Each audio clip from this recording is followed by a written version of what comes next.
Takže čau lidi, zdravím se opět Merlin 49 u dnešního tutoriálu, jak správně nainstallovat jakože ten Technic Launcher.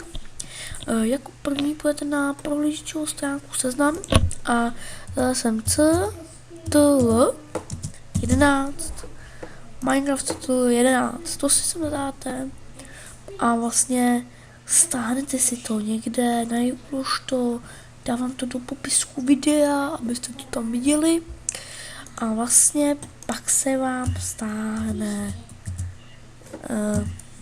toto. Takhle to vypadá vlastně. Takhle to vypadá.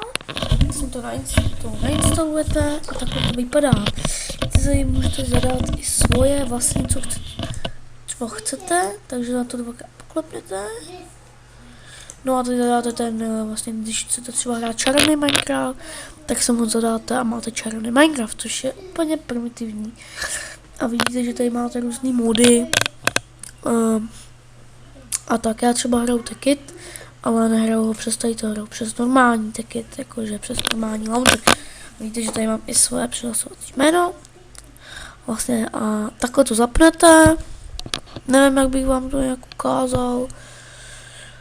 A no, chvilku se to trvá. Takhle to prostě zapnete. No.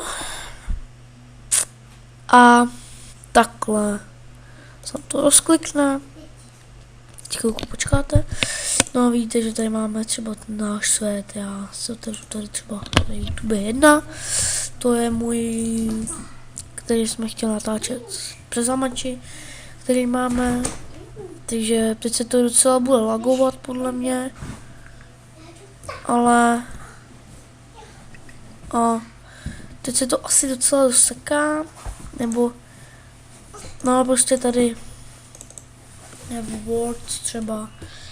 Tady vidíte, tady máme. Vidíte, že se to docela seká. A ještě to není ten svět jako. Vidíte, že tady máme nějaké věci. Já jsem tady jenom kouknu. Jenom zkontroluji svět. Tak vidíte, no. Máme tady multiplayer, takže snad jsem vám tím pomohl. Nezapomeňte dát i lajky, i odběry na komentáře vtipný.